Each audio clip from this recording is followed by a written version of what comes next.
going on, everyone? My name is Andy. Welcome back to another FPL video, and today it's the Game Week 16 team selection preview series.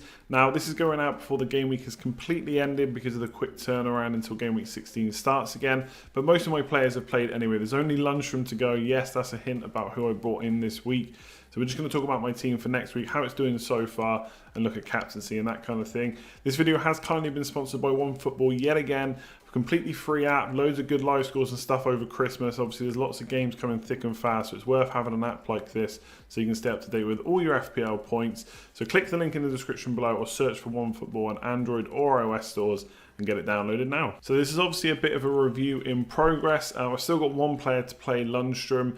Now I've brought him in, I am hoping for a goal, clean sheet, assist and 3 bonus points. 18 points. I will not take anything less at this point. The guy's been bigged up so much that I'll be extremely disappointed. And some of you will be watching this video after the game is finished, so you already know how I'm feeling. So I'm on 60 points so far. I took a 4-point hit. Currently ranked 495k. I've looked that up on livefpl.net, so that's after auto subs. So only about a 15,000 rank rise so far. So if Aubameyang or someone like that does really well tonight, then I'm probably going to end up on a pretty much a red arrow at this point, which is a bit disappointing. It wasn't the greatest weeks overall.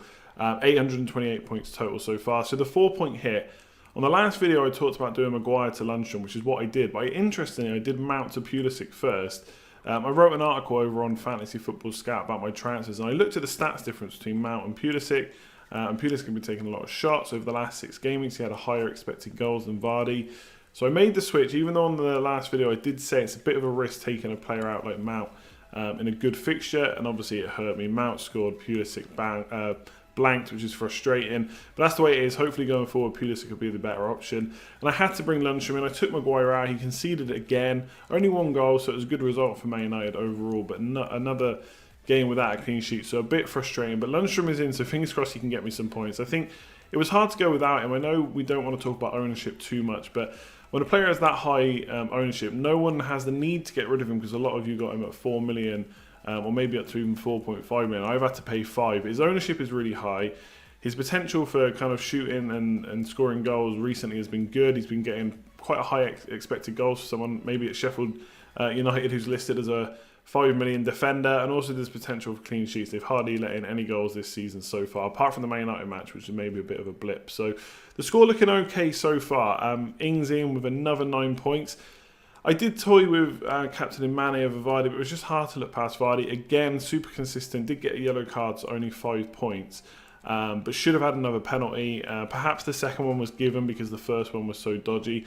But the first one looked like a stone wall to me. So why VAR didn't change that fact, I don't know. But Mane was on fire. If you watched that Liverpool game and didn't own Mane, let's just say I wouldn't have liked to have been you. He was so good. 15 points is probably not good enough for how good he played. There was 2 chances towards the end of the match, which on another day he puts in every time. They were not easy, but you'd expect him to score. One was a one-on-one. He put it wide. Another one, he just took too many touches. He should have had 5 attacking returns in this game. And so captaincy next week has now been made a whole lot harder. So looking ahead to Game Week 16, I got 1 free transfer. Squad value is currently sitting at 101.4, and in the bank I got 1.6 million. Now, a lot of my players are playing away this week. They played home last week, so that makes a lot of sense. Tomori, who I didn't talk about just a minute ago, but he got rotated, rested, benched, I don't know what you want to say, for Chelsea. And with Rudiger back soon, there's going to only be one other centre-back spot that Frank Lampard has to choose from. Now, at some point, I did think that was going to be Tomori for definite alongside Rudiger, but now I just don't know whether it'll be Zuma, Christensen, Tomori, or whether they'll rotate a little bit. You'd imagine, Rudiger will get in soon within the next couple of games. And then unless he gets injured again, he's going to be a mainstay in that side. So Tomori's looking a bit of a worry. I've got about 4.7 million when I sell him, and interestingly, Reece James started again for Chelsea at right back, and he looks really promising. Obviously, if Chelsea can keep clean sheets, then great, but he looks very attacking as well. Got an assist for Abraham, so I'm quite tempted to swap him at some point because Reece James 5 million. Obviously, the question is, can he keep his place long term? Will he keep starting every single game? It seems unlikely, especially over Christmas, so maybe now's not the time to make that move, but I have got my eye on that. But this week I have to play Lundstrom. I'm not going to play Diop. He's just awful. At some point I want to get rid of him. One player I've got my eye on there is Kelly for Crystal Palace. Looks like he's going to get a bit of a run in the team. 4.1 million. And the good thing about him is, even if he loses his place at some point down the line, because he's so cheap, you can just have him as bench fodder that you don't play. Yes, of course, it's nice to have a good bench. But it's not the it's not the worst of things to happen if you have him and he loses his place and you've got kind of a budget enabler essentially. So that's what I'm looking at with Diop, but that's a priority for down the line, not right now. Trent against Bournemouth away, another non-clean sheet for Liverpool. I'm still in two minds about what to do with them. I think it's an easy keep for now because Bournemouth away, Watford at home, you've got to keep them for that. But then it's a blank, and then 6 game weeks where they play tough fixtures like Leicester, they play Wolves twice. So I don't know how many clean sheets are coming, especially with Fabinho out. So yes, they've done okay so far, and the attacking returns is probably enough to keep them afloat. But even Johnny Evans is keeping up with them right now. Obviously, he's a lot cheaper in the Leicester defence. So not necessarily a move I'd want to make right now, but I'll have to consider that down the line. Perhaps there's potential for taking him out and putting in a cheaper player and putting that money up front somewhere else. Lundstram, like I said, I have to play him this week. I think Tomori and Diop are just worse options. And Soyuncu, that Leicester defence is so good. Another clean sheet. I think that's something like 4 or 5 in 6 now. And in the game they conceded, I think it was only 1 goal. So they're doing so good. He had a good chance to score as well. Didn't happen. Obviously, Johnny Evans did get an assist throughout that game too. But loving Leicester defence so far. So it's 3 away games. I think Norwich, Pookie's looking okay right now. Bournemouth are looking awful, but it'd be the kind of game that Wilson will turn it on for. And Aston Villa as well, attacking-wise, have been doing okay recently. So I don't know how many clean sheets I'm hoping for here. But with Lundstram and Trent Alexander-Arnold in my team, hopefully some attacking returns. And just to quickly touch on Nick Pope, I didn't transfer him in the end last week. If you put in Guaita from Crystal Palace, then you're already off to a winner. But I think Spurs away and Newcastle at home, I'll keep him for that, and then I'll reassess if I have a spare transfer for him. But it's not high at the list of transfers that I want to make, to be honest. So moving on to midfield, and I won't lie, on Wednesday night towards the end of the Leicester game, I was chatting with someone else in the Let's Talk FPL Patreon channel. Link is in the description below. But I was chatting about Maddison and how I bought him in after the Arsenal game. He blanked twice. I was getting not necessarily frustrated with him, but still considering taking him out because obviously I've got the money to upgrade straight to Alli, who looks in great form, scored again against Man United on Wednesday night. And then he went and scored in the last minute. And then I'm suddenly thinking, do I need to take him out? To be fair, he's got 4 returns in the last 6. It's Aston Villa away and then Norwich at home. I think I have to keep him for them. Ali looks really good this week because it's Burnley at home, but then I think they play Wolves and Chelsea, so maybe not the ideal fixtures to bring him in for. Obviously, he's on a hot streak right now. To be fair, and I don't think this is Man United bias, I think most people would agree from if they've watched the game. Man United kind of dominated that game. Spurs didn't really have too many clear-cut chances. I think Ali, do not get me wrong, he took his goal really well. Without going and check the stats for that game, I wouldn't say they had too many chances, or not too many big chances at least. So I want Ali in this week, but I don't think I can take it. I don't think I can take Maddison out with Aston Villa away and Norwich at home. I think I have to give him those 2 games and then reassess. I think Vardy's going to stay regardless because even against Liverpool, Man City, he could get something. I'm going to want him longer term anyway. But Maddison, I'm going to hold on and give him a little bit longer. Mane is my vice captain. Now, I bought Mane in for these 4 fixtures, so the next 2, Bournemouth away and Watford at home, and then the previous 2 as well, because I wanted him captain. And then obviously Vardy did so well, I've kept the captaincy on him. And I didn't put it onto Mane last week. It was Everton. To be fair, out of the 4 fixtures, like, I'm not going to say this is hindsight, the Everton one was the one I wasn't sure about. And he, like I said, he could have had 5 attacking returns. Now, this week is tricky because they bench Salah and Firmino. So my first thinking is, that just shows how far Mane has come in that Liverpool team. The Klopp is fully okay with resting Firmino and Salah and just letting Mane absolutely run the show. I don't necessarily think there is a huge chance that he's going to get rested this week. I think he's just going to play, especially when Salah's got this ankle injury, which is, I assume, why he got rested. Again, just to kind of manage that. They don't have those issues with Mane at the moment. So it's a tricky one because if you think he's not going to play or if you think he's going to get reduced minutes, and you've got Vardy, who's going to play 90 minutes pretty much week in, week out. It is a bit of a hard sell because Vardy's fixture is good as well, Aston Villa away. So right now, Mane is my vice captain, but I am pretty tempted to change it, but we'll see what happens there. Pulisic against Everton away. Look, unfortunately, I bought him in and he blanked. Obviously, the transfer literally was a bad move, but I think overall the logic behind it was good. I think Pulisic has looked very threatening, could have scored again in the last game. I think the stats are there. If he keeps shooting, keeps getting into good positions, it's going to be decent. And Everton, look, Marco Silva cannot be far away from a sacking right now. I do wonder if they're going to hold him for these tougher games that Everton have got and then give a new manager a good run of fixtures to kind of get going with. But that's got to be a good game for Pulisic, so I have to keep him. I only just bought him in, of course. And then De Bruyne, look, I'm considering taking him out for a Spurs player, but I just think because of the fixtures, like I've just said for Spurs, are not perfect. Like if it was like, I don't know, Norwich at home, Villa away, Newcastle at home, or something like that, then I'd be tempted just to do De Bruyne to a Spurs player. But you cannot knock how good De Bruyne has been this year. He's right up there in terms of top point scorers in midfield.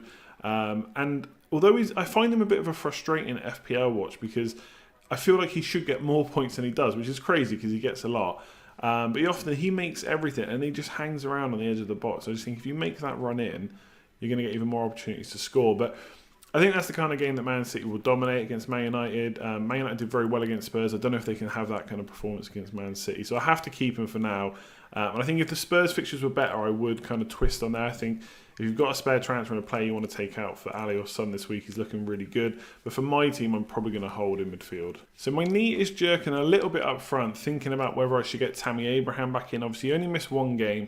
I bought in Danny Ings as a bit of a gamble that Abraham would miss two, but he's only missed one. Now, he did go off with a not maybe slight injury, so we'll have to wait for more news about how bad that is. But he comes straight back in, played extremely well, gets his goal, gets his assist, and 3 bonus points. The only kind of saving grace for me is Ings has had 2 9-pointers in a row for me. So I cannot kind of think that that was a bad transfer. It was a good one. And going forward, Ings still has some good fixtures. Now, Newcastle away, historically has been quite tough, but I think it's different now that it's Steve Bruce. They're playing really well and they've got some good results, and I think they're even doing better than this time last year under Rafa Benitez. But defensively, I'm not sure they're as good as they were. And while that would have been a game that I'd be worried about in the past, I'm not worried about having to play Ings against Newcastle away. And then he's got another good fixture as well. So I think I put some stats out about him on Twitter. I think he's scored in 7 of the last 9 games. And he's got max bonus 4 times, I think. And bonus in another one of those games as well. So he has been doing crazily good. So I think I have to keep him. I've got the money in the bank to go back to Abraham almost. I'd have to do like a Diop to Kelly transfer as well. But the money's there. But for now, I'm not gonna knee jerk him straight back in. But he's definitely one that I'll consider in the future. Perhaps for Jimenez at some point. But I don't want to obviously knee jerk after one blank for Jimenez. He's still got a couple of good fixtures. And has been so consistent that he has to stay. And again, he could have got returns in the last game week as well. So I think my team last week was not that far away from getting even more points. And Vardy, what is there to say about him? Another game, another goal. Like I said, could have had 2 penalties. I think looking at Villa versus Bournemouth at home and defensively, they both concede quite a few shots. For the whole of the season, the home matches, Villa have conceded about 10 more. But Vardy is a 90-minute man. He's got penalties. It's probably going to turn me to captain him, but Mane I do want to captain. If I don't captain Mane this week, I'd be pretty tempted to do it in game week 17. But we'll see what Klopp says about resting players and how Mane's fitness is and stuff, if he comments on that in the press conference, because I am tempted to switch that. But we'll see. Usually I'm pretty set on captain. I choose it in the team selection video and I keep it for the whole week. But these two, last Saturday, I was constantly chopping and changing between them. And it looks like the same might be said for this week. So right now I'm Vardy, but that might change. But yeah, in terms of my front line, I'm really happy with it. Rashford, of course, I would like him.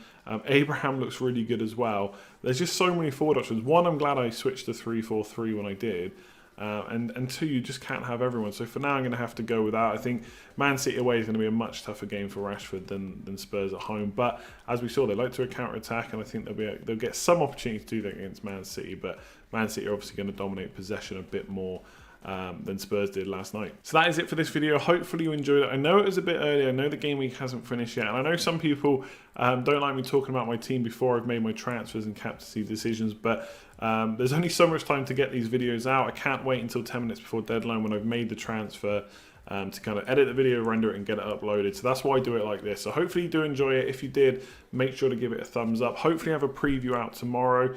I'm streaming tonight, but not till 10 o'clock because I'm doing the Scoutcast for Fantasy Football Scout at 9 o'clock. So plenty of content to come and plenty of videos with me in it if you want to go and watch them. So this will be up today. Like I said, preview tomorrow and hopefully a stream tonight. Otherwise, good luck in Game Week 16. It doesn't look like any transfers for me. Captaincy on Vardy. Hopefully it's a good one. If you haven't already checked out OneFootball, click the link in the description below or search for OneFootball on the Android and iOS stores. And I will catch you next time. Like, comment, share, subscribe, all that good stuff. See you later.